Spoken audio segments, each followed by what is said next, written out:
31 अगस्त के दिन बांग्लादेश के 5 स्टार होटल में एक अमेरिकी नागरिक का शव मिला, जिसने अब पूरी दुनिया में हड़कंप मचा दिया है।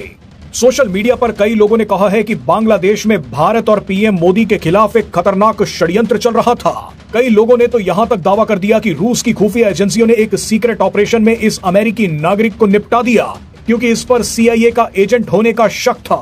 आपको बता दें कि ये दावे सोशल मीडिया पर किए जा रहे हैं, ये काल्पनिक भी हो सकते हैं, लेकिन ये खबर 100% सच है कि एक अमेरिकी नागरिक की रहस्यमयी परिस्थितियों में बांग्लादेश के होटल में मौत हो गई। लेकिन उसके बाद जो हुआ वो आपके होश उड़ा देगा।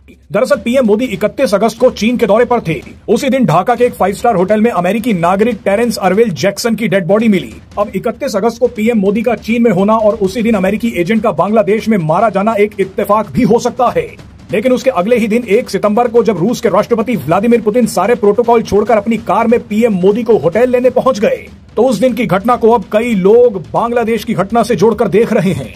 इस खबर की सोशल मीडिया पर भयंकर चर्चा हो रही है। कई लोग तो यहां तक दावा कर रहे हैं कि बांग्लादेश में मारा गया टेरेंस अर्विल जैक्सन बांग्लादेश में भारत, पीएम मोदी और रूस के खिलाफ षड्यंत्र कर रहा था और इसकी भनक रूस की खुफिया एजेंसियों को लग गई। मीडिया रिपोर्ट्स में दावा किया जा रहा है कि मृत अमेरिकी नागरिक यूएस स्पेशल फोर्सेस से जुड़ा हो सकता है, लेकिन जिस तरह से जैक्सन के शव को बिना पोस्टमार्टम या जांच के अमेरिकी दूतावास को सौंप दिया गया, उसने पूरे दक्षिण एशिया में हड़कंप मचा दिया। इस घटना के बाद कई सवाल उठाए जा रहे हैं। सवाल यह है कि क्या जैक्सन CIA और डीप स्टेट का एजेंट था? क्या जैक्सन बांग्लादेश में भारत के खिलाफ जासूसी का नेटवर्क बना रहा था? और क्या जैक्सन भारत और पीएम मोदी को नुकसान पहुंचाना चाहता था? ये सवाल इसलिए उठ रहे हैं क्योंकि जिस तरह से जैक्सन के शव को चुपचाप अमेरिकी दूतावास को सौंप दिया गया, उसने भारतीय खुफिया एजेंसियों को भी सतर्क कर दिया। रिपोर्ट्स के मुताबिक भारतीय खुफिया एजेंसियों ने इस पूरे मामले पर चिंता जताई है। भारत ये जानना चाहता है कि जैक्सन बांग्लादेश में किससे मिलने आया और कहां गया था। बांग्लादेश में हाल के राजनीतिक बदलाव और इस इलाके में अमेरिका की बढ़ती मौजूदगी ने भारत की चिंताओं को और भी ज्यादा बढ़ा दिया है।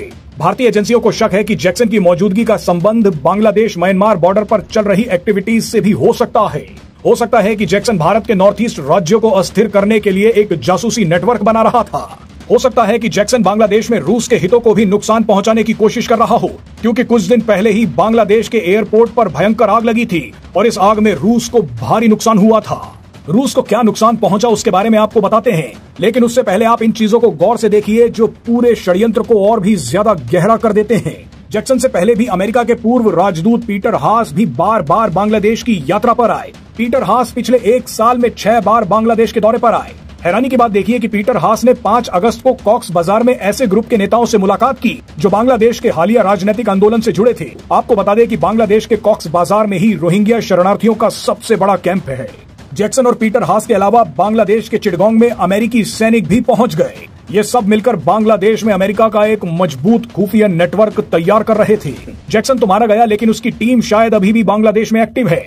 तभी शायद बांग्लादेश में एक रहस्यमयी हादसा हो गया। बांग्लादेश के इंटरनेशनल एयरपोर्ट में एक बड़ी आग लग गई, जिसमें रूस को काफी नुकसान पहुंचा। दरअसल रूस बांग्लादेश के रूपपुर में एक न्यूक्लियर पावर प्लांट बना रहा है।